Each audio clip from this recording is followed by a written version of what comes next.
तो आपको एक नंबर का आंसर टाइप करना है तो आपको एक लगाकर आगे, मान लो एक का ए है या बी है तो आपको एक नंबर लगा के उसके आगे ए टाइप करना है।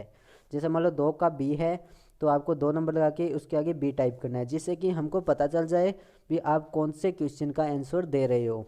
तो चलिए दोस्तों स्टार्ट कर रहे हैं आज का हमारा टेस्ट नंबर 2।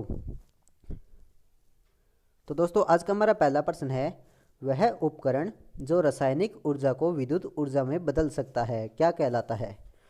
तो यानी वह कौन सा उपकरण होता है जो रासायनिक ऊर्जा को विद्युत ऊर्जा में बदलता है। तो मोटर, जनरेटर या गतिमान कोयला मीटर होता है वो, या बैटरी। जल्दी से टाइप कर दीजिए जिस भी कैंडिडेट को आंसर पता है।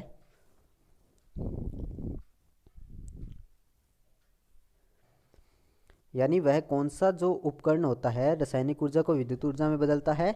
तो इसका आंसर बहुत सारे कैंडिडेट का जवाब सही आ रहा है। तो दोस्तों इसका आंसर हो जाएगा डी, यानी बैटरी। यानी बैटरी एक ऐसा उपकरण होता है जो रासायनिक ऊर्जा को विद्युत ऊर्जा में बदलता है और फिर विद्युत ऊर्जा को हम उपयोग में ले सकते हैं। चलिए दोस्तों अगला हमारा प्रश्न है नंबर 2। कंप्यूटर में काम में आने वाली आईसी चिप किसकी बनी होती है। यह मोस्ट इंपॉर्टेंट प्रश्न है, बहुत बार एग्जाम में पूछा जाता है। यानी कंप्यूटर में जो आईसी लगी होती है, आईसी चिप बोलते हैं हम उसको, तो वो किसकी बनी होती है। तांबे की, सिलिकॉन की, स्टील की या प्लास्टिक की। जल्दी से टाइप करके बता दीजिए जिस भी कैंडिडेट को आंसर पता है। बहुत सारे कैंडिडेट का जवाब बिल्कुल सही आ रहा है। तो दोस्तों साथ साथ में मैं इन क्वेश्चनों के आंसर नीचे कमेंट बॉक्स में टाइप कर रहा हूँ, आप वहाँ से देख लीजिए। हाँ तो 2 नंबर का आंसर होगा दोस्तों सिलिकॉन। यानी यह एक अर्धचालक होता है और इसके साथ दूसरा चालक भी होता है अर्धचालक, सिलिकॉन और जर्मेनियम। ये दोनों एक अर्धचालक होते हैं जिनसे छोटे पुर्जे बनाए जाते हैं, इलेक्ट्रिकल पुर्जे होते हैं। तो जो कंप्यूटर में काम में आने वाली आईसी चिप होती है वो सिलिकॉन की बनी होती है। बी आंसर सही है। अगला हमारा प्रश्न है दोस्तों 3 नंबर। ये बहुत ही ज़्यादा इंपॉर्टेंट प्रश्न है, जिस भी कैंडिडेट को पता है जल्दी से टाइप कर दीजिए। यानी एक 100 वाट का बिजली का बल्ब 10 घंटे जलता है तो 5 रुपये प्रति यूनिट बिजली की दर से बल्ब का कितना खर्चा होगा। जल्दी से टाइप करके बता दीजिए। यानी एक 100 वाट का बिजली का बल्ब है, वो सिर्फ 10 घंटे जलता है और 5 रुपये एक यूनिट की दर है, तो कितने रुपए बिजली का खर्चा आएगा 10 घंटे अगर हम एक बल्ब को जलाते हैं तो कुछ कैंडिडेट्स का जवाब गलत आ रहा है।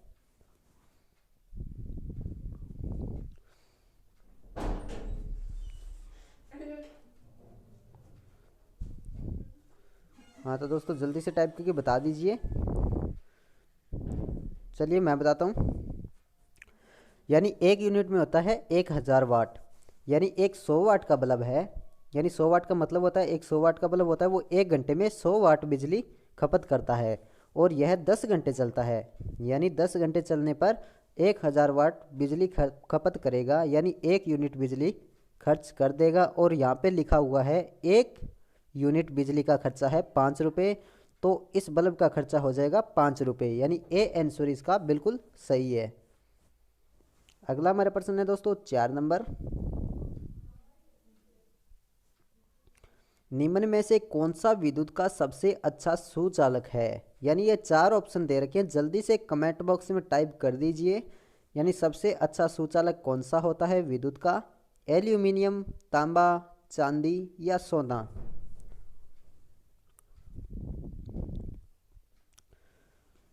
तो बहुत सारे कैंडिडेट्स का जवाब बिल्कुल सही आ रहा है।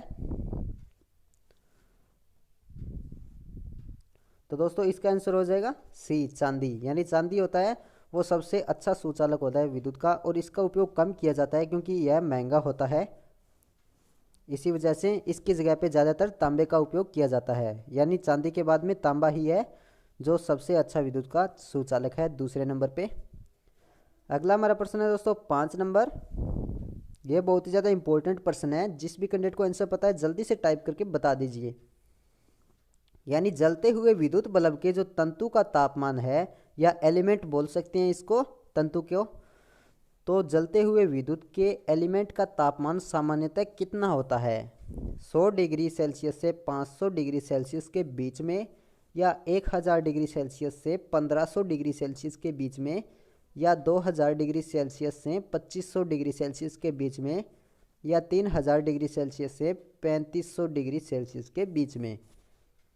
तो जिस भी कैंडिडेट को आंसर पता है जल्दी से टाइप करके बता दीजिए। बहुत बार एग्जाम में पूछा गया है ये प्रश्न, यानी फेमस क्वेश्चन है एक प्रकार से ये इल्यूमिनेशन का। यानी जलते हुए विद्युत बल्ब के जो तंतु का तापमान है वो सामान्यतः कितना होता है। बहुत सारे कैंडिडेट का जवाब सही आ रहा है, लेकिन कुछ कैंडिडेट ऐसे हैं जिनका जवाब गलत आ रहा है। तो दोस्तों चलिए मैं बताता हूँ, 5 नंबर का आंसर हो जाएगा सी, यानी 2000 डिग्री सेल्सियस से 2500 डिग्री सेल्सियस के बीच में सामान्यतः तापमान होता है एक जलते हुए बल्ब का। अगला हमारा प्रश्न है दोस्तों 6 नंबर। ये बहुत ही ज़्यादा इंपॉर्टेंट प्रश्न है, आपको जल्दी से आंसर टाइप कर दीजिए जिस भी कैंडिडेट को आंसर पता है, और ज़्यादा सोचने की ज़रूरत भी नहीं है इस क्वेश्चन में, बिल्कुल सिंपल सा क्वेश्चन है। यानी यदि 60 वाट का बल्ब प्रतिदिन 5 घंटे प्रयोग में लिया जाए तो 30 दिन में कितने यूनिट बिजली खर्च होगी। यानी एक 60 वाट का बल्ब है, रोज़ाना हम उसको 5 घंटे जलाते हैं, तो 30 दिन में कितने यूनिट खर्च होगी। जल्दी से बता दीजिए, 12 यूनिट, 9 यूनिट, 6 यूनिट, या 3 यूनिट। जल्दी से टाइप करके बता दीजिए। तो कुछ कैंडिडेट्स का जवाब गलत आ रहा है।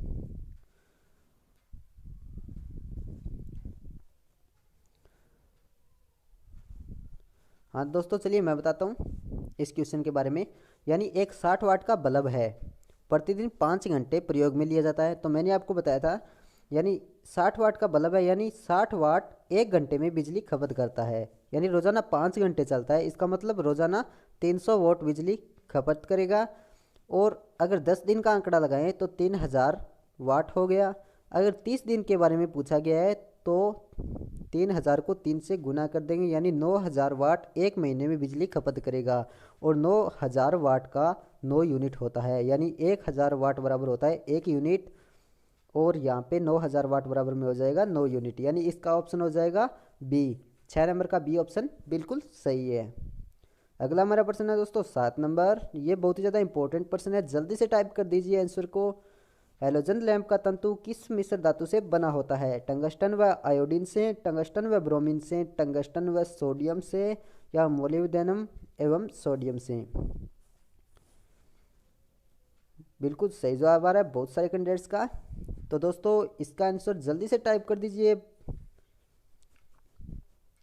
हैलोजन लैंप का जो तंतु होता है, या एलिमेंट या फिलामेंट बोल सकते हैं, वो किस मिश्र धातु का बना होता है?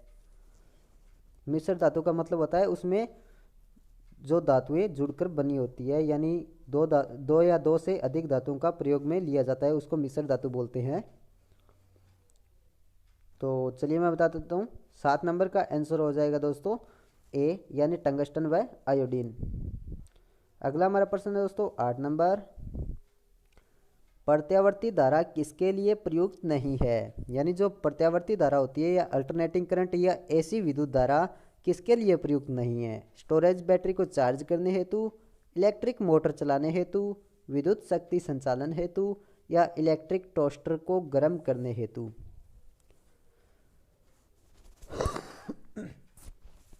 तो दोस्तों जल्दी से टाइप कर दीजिए आंसर को। 8 नंबर का आंसर जल्दी से टाइप कर दीजिए, बहुत सारे कैंडिडेट्स का बिल्कुल सही जवाब आ रहा है। हाँ तो दोस्तों बिल्कुल सही जवाब, इसका आंसर हो जाएगा ए, यानी स्टोरेज बैटरी को चार्ज करने हेतु। हमेशा अगर हमें स्टोरेज बैटरी को चार्ज करना होता है तो उसके लिए हमें डीसी की आवश्यकता होती है। और इलेक्ट्रिक मोटर के बारे में पूछा गया है, इसमें कोई डीसी मोटर या एसी मोटर के बारे में नहीं पूछा गया, यानी सीधा मोटर के बारे में पूछा गया है। इसका मतलब मोटर तो एसी से भी चल सकती है, डीसी से भी चल सकती है। अगला है विद्युत शक्ति संचालन हेतु, विद्युत शक्ति संचालन के लिए एसी काम में ली जाती है। और अगला है इलेक्ट्रिक टोस्टर को गर्म करने हेतु, और टोस्टर भी प्रत्यावर्ती धारा से चलता है। तो इसका आंसर हो जाएगा ए, स्टोरेज बैटरी को चार्ज करने हेतु।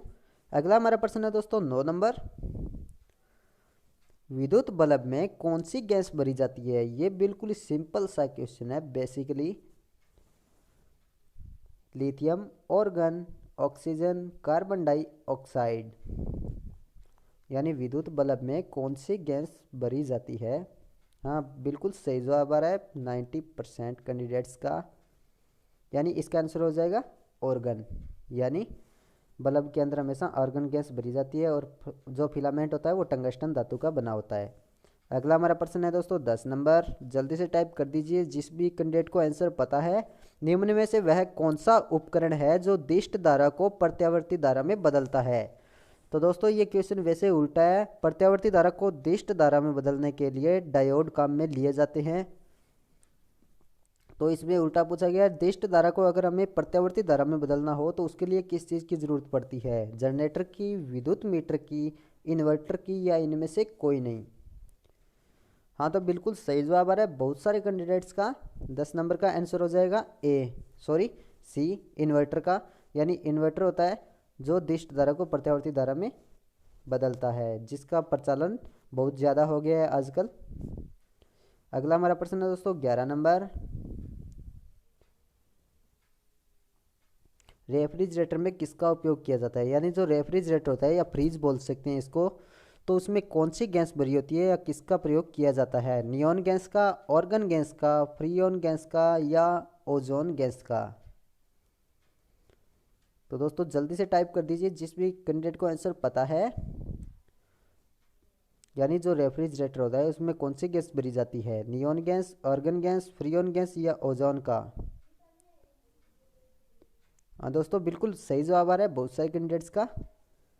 तो इसका आंसर हो जाएगा फ्रीऑन गैस। ये बहुत बार एग्जाम में पूछा जाता है, एक प्रकार से साइंस के चैप्टर में भी आया हुआ है ये क्वेश्चन। यानी जो रेफ्रिजरेटर होता है उसमें फ्रीऑन गैस भरी जाती है। ये कई बार साइंस में भी पूछा जाता है क्वेश्चन। अगला हमारा प्रश्न है दोस्तों 12 नंबर। निम्न में से कौन सी एक धातु नहीं है? यानी ये 4 ऑप्शन दे रखे हैं, इनमें से कौन सी है वो धातु नहीं है? लोहा, तांबा, सल्फर, या जिंक? कौन सी एक धातु नहीं है, बाकी धातुएं हैं? जल्दी से टाइप कर दीजिए जिस भी कैंडिडेट को आंसर पता है। हाँ, तो बिल्कुल सही जवाब आ रहा है बहुत सारे कैंडिडेट्स का। तो दोस्तों अगर आपको यह वीडियो अच्छा लग रहा है तो प्लीज़ इस वीडियो को लाइक ज़रूर करें और साथ में कमेंट करके ज़रूर बताना आपको ये टेस्ट कैसा लग रहा है। वैसे ये बेसिकली है सभी के सभी क्वेश्चन नॉर्मल। हाँ, तो बिल्कुल सही जवाब। तो दोस्तों इसका आंसर हो जाएगा सल्फर। सल्फर एक धातु नहीं है और लोहा, तांबा और जिंक तीनों धातुएं हैं। अगला हमारा प्रश्न है दोस्तों, विद्युत चुंबक कौन सी धातु से बनती है? यानी जो विद्युत चुंबक होती है वो कौन सी धातु से बनाई जाती है? निकेल से, जिंक से, नरम लोहा से, या कांसा से? जल्दी से टाइप कर दीजिए। तो विद्युत चुंबक कौन सी धातु से बनती है? निकेल से, जिंक से, या नरम लोहा से, या कांसा से? तो बहुत सारे कैंडिडेट्स का बिल्कुल सही जवाब आ रहा है। तो दोस्तों इसका आंसर हो जाएगा नरम लोहा से। सी आंसर बिल्कुल सही है। यानी विद्युत चुंबक बनाने के लिए नरम लोहा काम में लिया जाता है। तो इसमें चुंबक के तब तक गुण विद्यमान रहते हैं जब तक इसमें से हम विद्युत धारा प्रवाहित करते हैं और उसके बाद नहीं रहते हैं। अगला हमारा प्रश्न है दोस्तों 14 नंबर। निम्न में से फ्यूज तार का गुण क्या होना चाहिए? यानी एक फ्यूज तार होता है उसका क्या गुण होना चाहिए? उच्च प्रतिरोध, निम्न प्रतिरोध, उच्च द्रवण, ना ज़्यादा प्रतिरोध और ना ही बिल्कुल कम प्रतिरोध?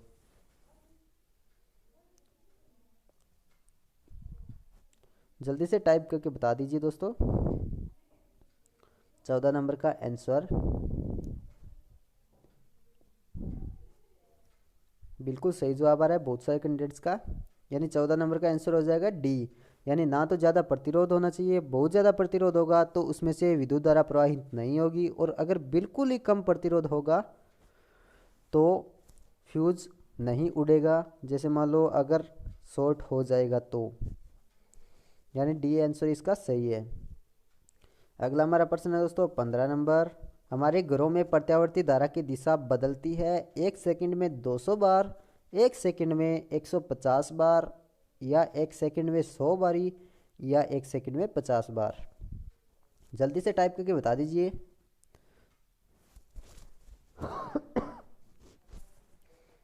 यानी जो हमारे घरों में प्रत्यावर्ती धारा होती है वो 1 सेकंड में कितनी बार बदलती है?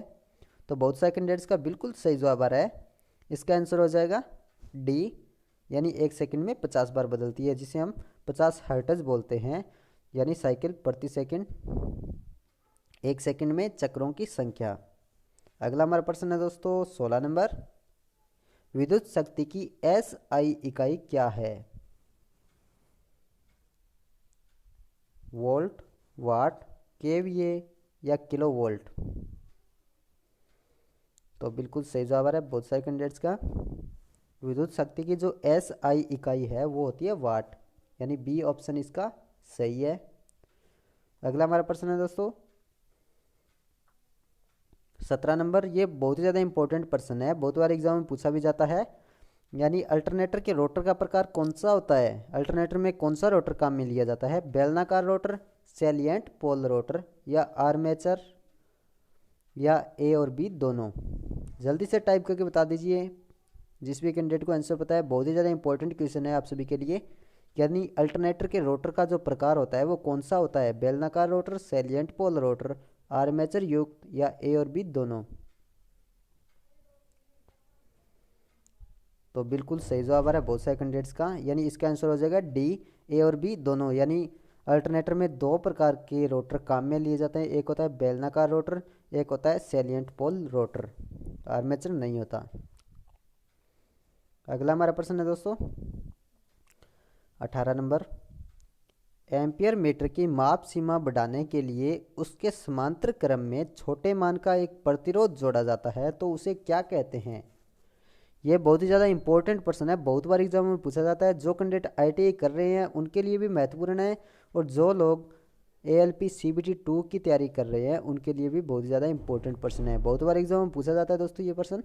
यानी एम्पियर मीटर की माप सीमा बढ़ाने के लिए उसके समांतर क्रम में छोटे मान का जो एक अतिरिक्त प्रतिरोध जोड़ा जाता है, तो उसे क्या बोलते हैं? गुणक, शंट, सीरीज या इनमें से कोई नहीं? तो बहुत सारे कैंडिडेट्स का जवाब सही आ रहा है। तो दोस्तों इसका आंसर हो जाएगा बी, यानी शंट बोला जाता है उसको। अगला हमारा प्रश्न है 19 नंबर, अंतर्राष्ट्रीय इकाई पद्धति के अनुसार जो रेडियो एक्टिविटी होती है उसकी इकाई या उसका मात्रक क्या है? जल्दी से बता दीजिए रेडियो एक्टिविटी का मात्रक क्या होता है? बेकेरेल, गाउस, वेबर या क्यूरी? ये बहुत बार एग्जाम में पूछा जाता है, एक प्रकार से दोस्तों ये साइंस का भी क्वेश्चन है, बहुत बार पूछा जाता है ये क्वेश्चन। अंतर्राष्ट्रीय इकाई पद्धति के अनुसार रेडियो एक्टिविटी की इकाई क्या है? तो कुछ कैंडिडेट्स का जवाब गलत आ रहा है। चलिए दोस्तों मैं बता देता हूँ, ये बहुत ज़्यादा फेमस क्वेश्चन है, बहुत बार एग्जाम में पूछा जाता है। इसका आंसर हो जाएगा ए, यानी बेकेरल। यानी अंतर्राष्ट्रीय इकाई पद्धति के अनुसार जो रेडियो एक्टिविटी है उसका मात्रक या उसकी इकाई बेकेरल होती है। अगला हमारा प्रश्न है दोस्तों 20 नंबर, अवशिष्ट चुंबक को धारण करने की जो शक्ति होती है उसको क्या कहते हैं? अवशिष्ट चुंबक, तो धारणा शक्ति, चुंबकीय शक्ति या इनमें से कोई नहीं? तो बिल्कुल सही जवाब आ रहा है बहुत सारे कैंडिडेट्स का। अवशिष्ट चुंबक को धारण करने वाली शक्ति को क्या बोलते हैं? जल्दी से टाइप करके बता दीजिए दोस्तों। बिल्कुल सही जवाब। चलिए दोस्तों मैं बता देता हूँ इसका आंसर हो जाएगा बी, यानी धारणा शक्ति। यानी जो अवशिष्ट चुंबक होता है, यानी बचा हुआ चुंबक था, उसको जो धारण करने की जो शक्ति होती है तो उसको बोलते हैं धारणा शक्ति। बी आंसर सही है 20 नंबर का। अगला हमारा प्रश्न दोस्तों 21 नंबर, किसी पदार्थ की विशिष्ट ऊष्मा किस पर निर्भर करती है? ताप पर, विशिष्ट ऊष्मा पर, या पदार्थ की संरचना पर, या उसके घनत्व पर? जल्दी से टाइप करके बता दीजिए जिस भी कैंडिडेट को आंसर पता है। किसी पदार्थ की विशिष्ट ऊष्मा किस पर निर्भर करती है? ताप पर, विशिष्ट ऊष्मा पर, पदार्थ की संरचना पर, या घनत्व पर? तो बहुत सारे कैंडिडेट्स का बिल्कुल सही जवाब आ रहा है। तो दोस्तों अगर आपको यह वीडियो अच्छा लग रहा है तो प्लीज़ लाइक और शेयर ज़रूर कीजिएगा। हम आपके लिए अगला टेस्ट लेके आएंगे गुरुवार को शाम 8 बजे से इसी यूट्यूब चैनल अज्जू एजुकेशन पर। अगला हमारा, तो दोस्तों इसका आंसर हो जाएगा सी, पदार्थ की संरचना पर। यानी जो किसी पदार्थ की विशिष्ट ऊष्मा होती है वो पदार्थ की संरचना पर निर्भर करती है, उसकी संरचना किस प्रकार है। अगला हमारा प्रश्न दोस्तों 22 नंबर, इंटरपोल का क्या कार्य होता है। यानी जो मशीनों में इंटरपोल्स काम में लिए जाते हैं मोटरों में, तो उसका क्या कार्य होता है। कम्यूटेटर पर स्पार्किंग को कम करना, या मोटर की स्पीड बढ़ाना, या आर्मेचर में धारा को डीसी में बदलना, या काउंटर ईएमएफ होता है उसको कम करना। जल्दी से टाइप करके बता दीजिए 22 नंबर का आंसर। इंटरपोल्स का क्या कार्य होता है। तो बहुत सारे कैंडिडेट्स का बिल्कुल सही जवाब आ रहा है। तो दोस्तों इंटरपोल्स का कार्य होता है कम्यूटेटर पर स्पार्किंग को कम करना। यानी स्पार्किंग जब ज़्यादा होने लगती है तो उसके लिए इंटरपोल काम में लिए जाते हैं। अगला हमारा प्रश्न है दोस्तों 23 नंबर,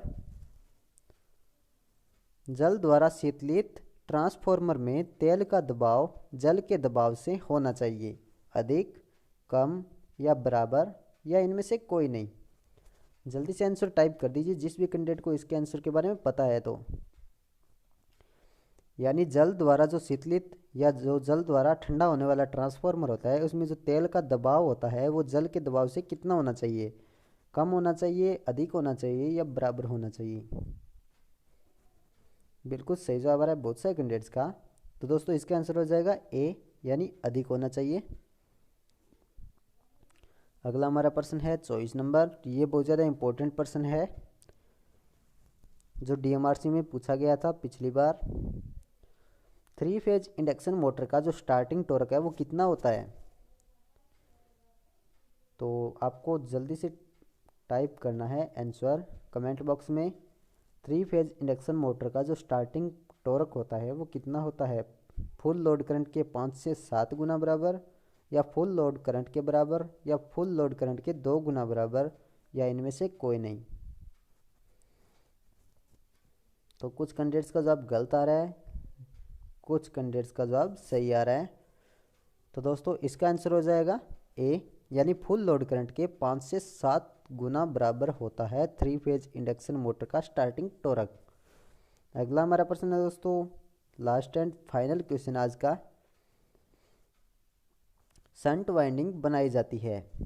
तो शंट वाइंडिंग किस प्रकार बनाई जाती है। पतले तार कम लपेट की, या पतले तार अधिक लपेट की, या मोटे तार कम लपेट की, या मोटे तार अधिक लपेट की। जल्दी से टाइप कर दीजिए शंट वाइंडिंग कैसे बनाई जाती है।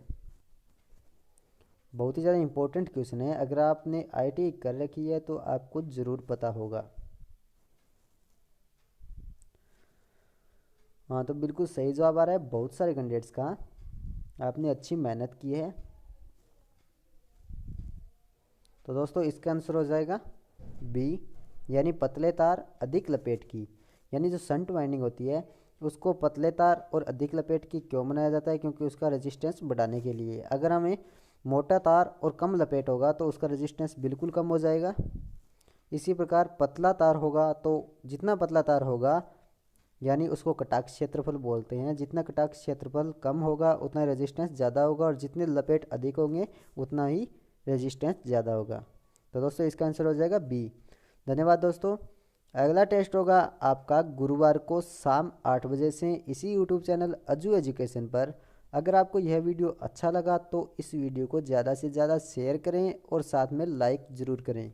और साथ में जो नया कैंडिडेट है जिसने आज ये पहला टेस्ट दिया है तो प्लीज़ उनसे निवेदन है पिछला टेस्ट ज़रूर दे के देखें, आपको ज़रूर अच्छा लगेगा और आपकी तैयारी में भी फ़र्क पड़ेगा। तो धन्यवाद दोस्तों, आप सभी का दिन शुभ रहे। आपका भरोसा हमारा साथ। आपने अभी तक अज्जू एजुकेशन यूट्यूब चैनल को सब्सक्राइब नहीं किया तो चैनल को सब्सक्राइब करें। आपका भरोसा हमारा साथ। Click here to subscribe.